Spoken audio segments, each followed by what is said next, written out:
Okay, folks, in this video, what I'm going to do is I'm going to show you how to log data with the CPX. The CPX is really great. Here's the CPX. I have the Blink code still running on it.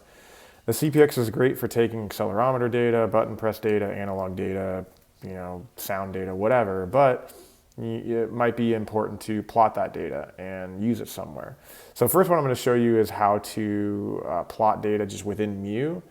You can't necessarily save that, which is sort of unfortunate, but you can at least see the data live. And then I'm going to show you 3 different ways where you can save the data and march forward from there, okay? So first, let's pop over to Mu and take a look at the code that's currently running. So this is just some simple code that just makes the LED blink, okay? I'm not even going to show the circuit playground again. What I'm going to do is I'm going to grab some button press code. So here's start and stop bad version. Do I want this? Let's make a new code here, and I'll save this to GitHub. So all I want it to do, I don't want go. I want the button press. I guess, yeah. Let's do this. Let's have it turn an LED on. So let's say if button. So first, let's print time dot monotonic, comma.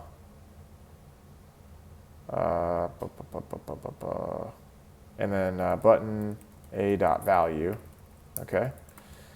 And then let's say if button a dot value, let's say LED dot value is true, and then else, let's say LED dot value is false, okay.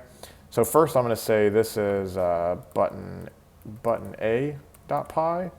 Okay, and then let's copy and paste this over in main.py. Remember, you can only run main.py. You can't run anything else. So you have to delete whatever is in main.py and then run this. And oh boy, I forgot to put, oh gosh, okay. I forgot to put a time.sleep for like 1/10 of a second. Okay, woof, we almost killed the computer. Okay, so there we go. So button a.value is false. So if I hit button A, let's see, here's button A. Haha, it goes to true, sweet. So I want to convert that to an integer because I want a number.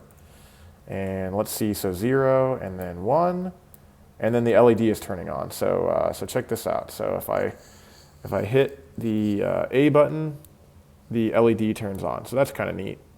I kind of like that. Doot doot doot doot doot doot doot. Okay, that was fun. All right, so we have.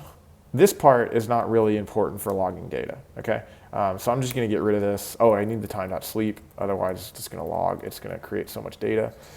Oh no, okay, there's a 12 there, yep. And now, invalid syntax, and then code running. I must be in the REPL, so maybe Control D. Yeah, so I had to hit Control D to get out of the REPL. Okay, so let's see. So if I hit the A button, my hand is over here. I'm tapping the A button. So you can see there's like 1s and 0s. So how do I get it in this plotter? So if I print it like this, it's really neat because you can see it in the serial monitor. But if I print it with 2 parentheses, like this, and in between parentheses, I throw a comma, I'll see it with parentheses around it, and I can push the button. But then when I turn the plotter on, I can actually see, you see that? So I can like hold it down, and there's the plotter, and I can let go of it. So I can actually like see the button presses as I'm pressing them. So I can press them like super fast, down, up, down, up, down, up, like that, which is kind of neat. I don't know if you noticed, but I got rid of time. And the reason why I got rid of time is because if I include time in here and then turn the plotter on, you're gonna see that it's plotting time. And I don't like that because then I can't really see what's going on with the A button down here, even if I press it, and that's just kind of annoying because whenever you plot something, it's plotting everything at once. So I'm gonna get rid of time monotonic here, again, just so I can show you here, I can actually like, hold the button down, which is kind of nice.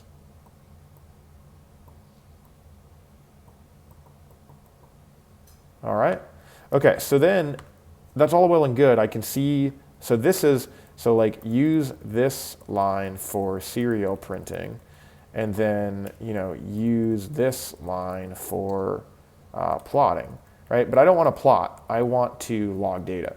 So it turns out for serial printing, or what I'm going to call method 1 for logging data, you can actually just use this method and turn the serial monitor on.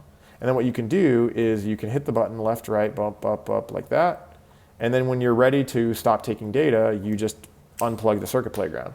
When you I know you're not supposed to unplug USB devices without properly ejecting them, but I've done this a million times and I've never had any issues. So then what you do is you just scroll up and you copy this. And then you open your favorite editing program and you copy and paste everything into there. So there is all my data, okay? So I'm gonna call this, put this on the desktop and call this, method1.txt. Okay, so that's method 1. So method 1 is you just copy and paste the data, okay? So if I plug this back in and then get rid of the serial monitor and then open it up again, my circuit pipe is mounted and I'm writing data there. Method 2 involves having a spreadsheet open, okay? So I'm gonna use LibreOffice, you can use Google Sheets, you can use Microsoft Office, it doesn't matter, you just need a spreadsheet, okay? So what I'm gonna do is I'm going to load what's called the typing program. So if you go to Git repos, GitHub, microcontrollers, Circuit Playground, yep, Circuit Python, and then typing. So here's typing. I'm going to type it. I'm going to go to typing here. This typing code is pretty immense. There's a lot going on in here. Let me see if I can try and help you guys out. Import time, imports a time module. All of this here basically takes over your keyboard. Okay? So it imports all of these keyboard objects. I don't necessarily need this. That's just to print the directory for the CPX. It sleeps for a second. It initializes the keyboard. It says that this is a US keyboard. And then, I'm sorry, let me not uncomment that because this is other code. So let me copy this and throw this over here in main.py. I'm not going to save it yet though because I don't want it to save. And then this is going to print time, light, temperature. It's going to print column headers. And then here's a slow write where it's going to write. It's actually going to take over your keyboard and write. And then it says if CPX switch, so if the slide switch is on, don't log. And it's just going to, and the LED is just going to blink. And this is a continue loop.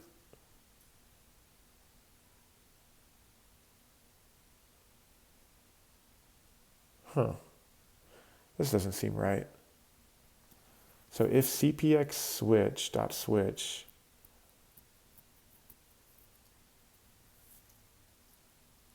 turn on the LED to show that we're logging. Is there another CPX switch down here? No, this looks like we're logging no matter what. Unless continue means come back to here. That's probably what it means. So if the CPX is not thrown correctly, it's just going to come back and keep coming back and keep coming back. That's probably what that means. Otherwise, but I don't necessarily like this. I'd rather there be like an else statement here, and then I'd rather tab all of this over. That's my vote. Okay. So let's see. So if the CPX switch is gone, it's going to do this. Otherwise, it's going to turn the LED on. It looks like it's going to take light data. It's going to take temperature data and acceleration data, and then it's going to output all of that. Now, excuse me, I want to just do button presses. So this is a lot. So I just want to say button A is CPX dot, I'm assuming there's a button A. If it throws an error, it throws an error. We'll fix it later. So then this output says, give me a float, so a number with a decimal point, and only give me one decimal point, and then tab, and then another float with a decimal point, and then a tab, and then another decimal point, and then all of these have 5 decimal points. Well, I just want button A, so I don't need all this. I just need time monotonic and button A. And then I guess I need to make this an int. Hopefully that's right.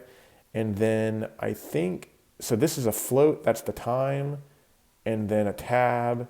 And then I really just want this to be, I think if I just do %d, I think that is an integer. And then it's going to print the output to the serial monitor, and then it's going to use that slow write function. Here's that slow write function where it is going to write all of the things.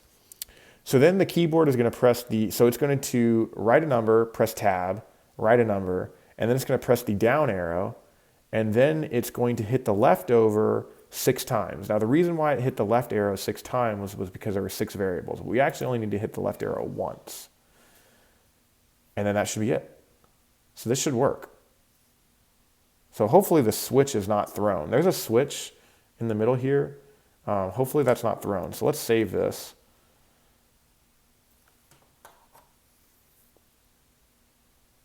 Oh no. Line 13. This feature is not supported. What? How about that? Control D. Main.py line 18, function takes 2 positional arguments, but only 1 was given. Did they update this code? Bollocks. Of course they did. Okay. All right, well then I guess what we need to do is go to the Google and type in, what is this? Adafruit HID.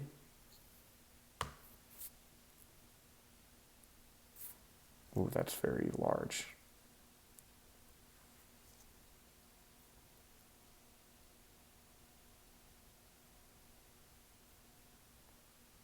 Here we go. So they want,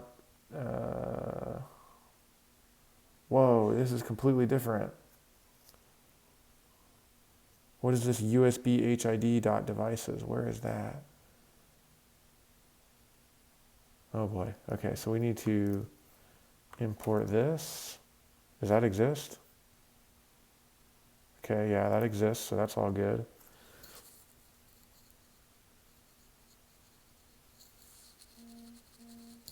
Okay, so then I guess we're gonna grab this and then change this line of code and then run that, and let's see if that works. It's working. Okay, so it looks like the switch is not flipped, right? Yes, flip switch to start logging. Okay, so you have to be careful. If you flip the switch now, it's going to take over your keyboard. So what we need to do is, oh, and then you know what, by the way, I should copy this and let's make a new one. Well, we don't know it works yet, so, but I should probably push this code.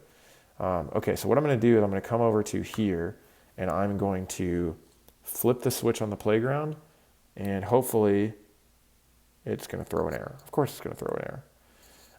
Let's see. Oh, Express. Okay, so let's flip the switch the other way.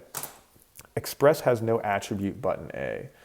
So can we go to Google and see, here's built-ins.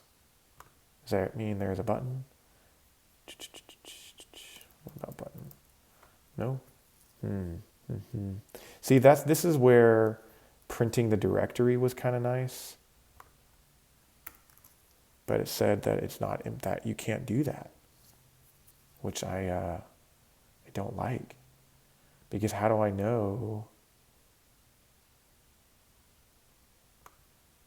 Can I print CPX? What will that do? It's just it's an express object. What about like that? Does that exist? Blast. Okay. Servo capacitive touch. So now we just need to find, I feel like this is good that you're seeing me sort of walk through this. Is this essentials? There's the built-ins. So are there button presses? No. Library, CPU temp, storage, I2C, NeoPixel, servo. So I guess we just type in CPX button A. There we go, buttons. And button underscore A, and there we go. So let's comment out this line of code. This is not supported anymore. And then change this to button, not nuttin, button A underscore. Okay, here we go. So I'm going to go over to Libre, and I'm going to flip the switch, and hopefully this works. Haha. Okay, and then I'm going to hold the A button down. Yes. And I'm going to let go. I'm going to press it again. And I'm going to let go. I'm going to press it again. So it's logging data. That first column is time, and that second column is the button press, which is really awesome. I feel like it's too fast. I'm going to hit the, because see, look at this. This is 71. It missed the 5. And then here, like it missed the 5 on the 561. See that? So I wonder if it's going a little bit too fast, I think. So I'm going to delete that. Let's look at the speed on this code. So here is where it sleeps before it like writes the next character. Let's go 5 seconds. And then this is where it sleeps before it hits the down arrow. Let's sleep half a second. And then here's the left arrow. And then here it says wait a bit more for Google Sheets. I kind of feel like those waits are a good idea. So it's going to go a little bit slower, but hopefully we won't lose information because it looked like it missed a 5 or something. So I'm going to go back over to Libre, and this should be a little bit slower. Yeah, that's not too bad. Okay, so let's hold the A button down. Let's let go. Press it again. Let go. Press it again. Yeah, it seems like it's pretty robust now. Yeah, we were like losing information there for a second. Okay. All right, so then I just slide the switch, slide to the left, and it stops logging. So then all you do is you just do the same thing you did before.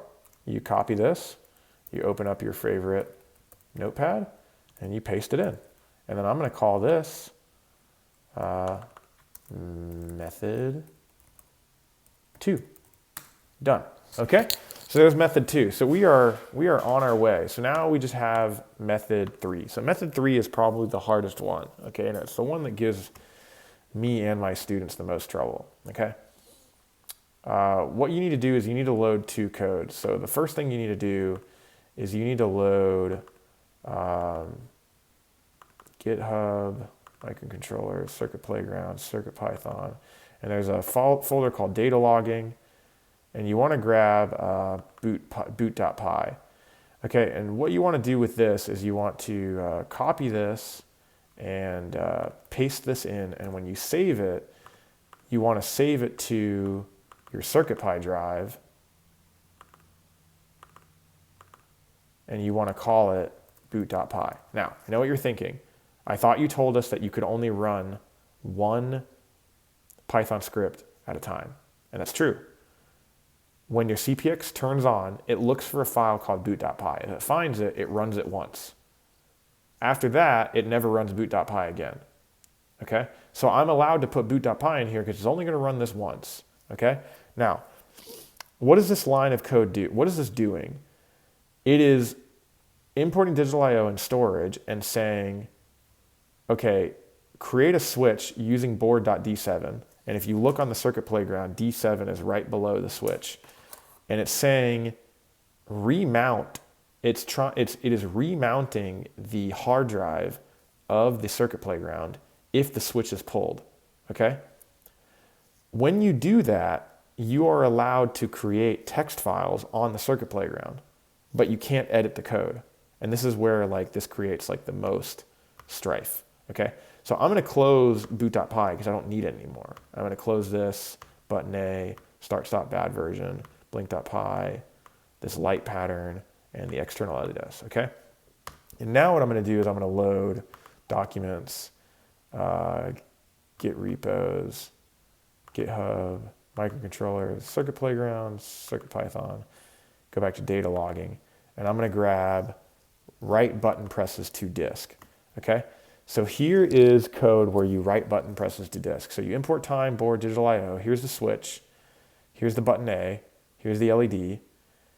If switch's value is false, it's going to open a file. If not, it's not going to open the file. So this is, let me keep going with the code here. While true, so say the switch's value is false, it's going to open a file for writing. So that's testdata.txt. And actually what I'm going to do is I'm actually going to call this method3.txt, okay? And this isn't on the CircuitPython, right? The main.py has still not been touched, okay? So then if it opens the file successfully, method3.txt, W means for writing, while true, I'm going to turn the LED on, and then I'm going to print time.monotonic and the button value, button a.value. If the switch value is false, which it is, right, because I opened the file, it is going to write data to disk, and it's going to write time.monotonic and the value here. What it's basically doing is it's converting the time to a string. It's putting a space in between the variables. Then it's converting the button value, which is true or false, to an integer, 0 or 1, and then to a string, which is just a character. And then it's putting a new line. /n means a new line. And then what it does is it writes the output to the text file, and then it flushes it. Flushes it basically says like, hey, make sure everything's written to the SD or to the text file. Otherwise, if the switch value is not pulled, it's going to say, hey, I'm not logging data, flip the switch and hit reset. Now, why do you have to hit reset? The reason why you have to hit reset is because if you enter into this while loop, if you flip the switch, it's going to try and write to the file, but the file doesn't exist because it's not open. So what you have to do is you have to reset it. It's going to run boot.py, remount the hard drive, and then it's going to open the text file and start writing the data to the disk. Now the problem is while it's writing to the disk, you can't edit the code. So since you can't edit the code, you just have to leave it logging data. So once you're done logging data, you flip the switch and hit the reset button. Okay, so this is what we're going to do. So I'm going to copy everything over here, hit Control V, and see what happens. So it's going to say, I'm not logging data, flip the switch, and hit reset.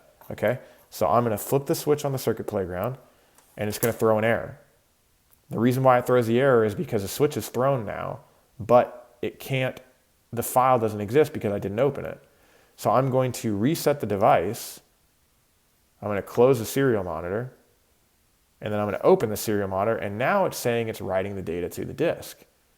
And then if I open up my Finder, if I go to CircuitPython, if I open up my other files file and I go here, there is a method3 text file. And if I hit F5, you'll notice that there's 16 bytes in there. If I keep refreshing, it's still 16 bytes. Okay, I thought it would get bigger and bigger. So I figured more stuff was going in there. Maybe if I go to the desktop and then back, now it's still 16 bytes. Okay, well supposedly it's writing data to disk. So if you notice this is 0, 0, 0, 0. So let's hold the 8 button down, and there's 1. Is it printing at 1 second? Yeah, it's only logging data every 1 second. So we have to hold the button down for a long time, and then we can let go, and then we can press the button down again. So let's take data for like 60 seconds, and then we will quit. So how do you quit? Well, to quit, you just flip the switch. So all I do is just flip the switch, and boop. And now it's going to say not logging, okay? Now watch this. If I try and edit this data and hit save, it's not going to let me do it. Why? Because it ran boot.py and it remounted your hard drive. So if you want to edit the code, you have to hit reset one more time, even after you're done logging data. So now I can close and open. It's still saying I'm not logging data, but now I can at least save the code. Now, don't flip the switch again because otherwise you'll overwrite all of your data. But now if you go to CircuitPy and you look at method 3, look at that, 497 bytes. So that is a file with a lot of data in there. That's 60 seconds of data, okay? So now what I can do is I can copy this file to the desktop, and now I've got method 1, 2, and 3, okay? So what do we do with these methods? Well, let's plot them. So I'm going to open up Tony. You can use Spider. I really don't care. And I'm going to import NumPy, and I'm going to try to import the first data, load text method 1, see if that runs. Throw this on the desktop and call this method plotting.py. And it says NP is not loaded because I forgot to upload it as NP. And did it run that time? It imported NumPy. There you go. All right, so the data's there. We can type in data. Data is not defined, data 1, sorry. So there we go, there's columns of data. So then let's do data 2 is load text method2.txt. Data3 is np load text method3.txt. And so now I can do plt.plot data1. So what we can do here, let's extract all the data. So we can say time 1 is data 1 of all comma 0. So what that means is I'm grabbing all of the rows and the first column, and then time 2 is data 1 all comma 1, sorry, 0. Oh, nope, data 2 all comma 0. Time 3 is data 3 all comma 0. And then I can say I can say A1 is data 1 all comma the second column. A2 is data 2 all comma the first column. And then A3 is data 3 all comma the first column. And then I can plt.plot time 1 A1 plot plt.plot time 2 A2 plt.plot time 3 A3, and I can plt.show. I could throw a legend in here if I wanted and maybe a grid. PLT is not defined. Import matplot lib.pyplot as PLT. Run that, and there we go. Now, there's a problem. This method started at 0 seconds. This method started at 550 seconds, and then this method started at 600 seconds. I want them all to start at the same time, so I'm going to say time 1 minus equals time 1 of 0, time 2 minus equals time 2 of 0, time 3 minus equals time 3 of 0. And basically what that's saying is take the entire data set and subtract the first value to shift everything to 0. So now when I plot, they're all at 0 there, which is kind of nice. I don't know which method these are, so I think it would be kind of nice to throw a legend in here. So let's say legend label, not legend. Label equals method 1, label equals method 2, and then label equals method 3. Yeah? And then plt.legend. So there we go. So there are all our methods. So it looks like in method 1, I was going crazy hitting the button over and over again. Method 2, that was when I was using the Excel spreadsheet, so I was kind of hitting it left and right. Method 3, I must have wasted your time and talked for 40 seconds and then started pressing the button. But there you have it. Those are 3 different methods that you can use to log data. Which one do you want to use? Well, they have their pros and cons. Method 1 is really easy because you can just copy and paste. The downside is that you need your computer and you have to unplug the device when you're done logging data. And if it's a lot of data, you might not be able to copy everything. Method 2 is great because you can just leave it logging data on your spreadsheet, but you have to have your laptop. So you can leave it outside if you're taking temperature data and just leave it logging, but then you can't use your laptop to watch YouTube and surf the net. I guess you can use your cell phone. Method 3 is the most complicated because you have to flip the switch, hit the reset button, make sure boot.py is working, hit the reset at the right time, and make sure all of that is in the right sequence. And if you mess up, you're in trouble. But because the code and the data are all on the CPX, you can actually log data without your laptop. So you can actually hook up a battery supply, turn it on, flip the switch, hit the reset button, have it log data, and then turn it off, flip the switch, plug it into your computer, and all of your data will be there. But you need to make sure that when you turn it off, after you log data, you flip the switch. Otherwise, when you turn it back on, it will override all of your data. So that's just something that you have to keep in mind. So I don't know. Post in the comments, which method do you like better? I don't know. I've used all 3 for different reasons, and so it just kind of depends. Anyway, I think this video has been long enough. I hope you enjoyed this video, and I hope you learned something. See you in the next video.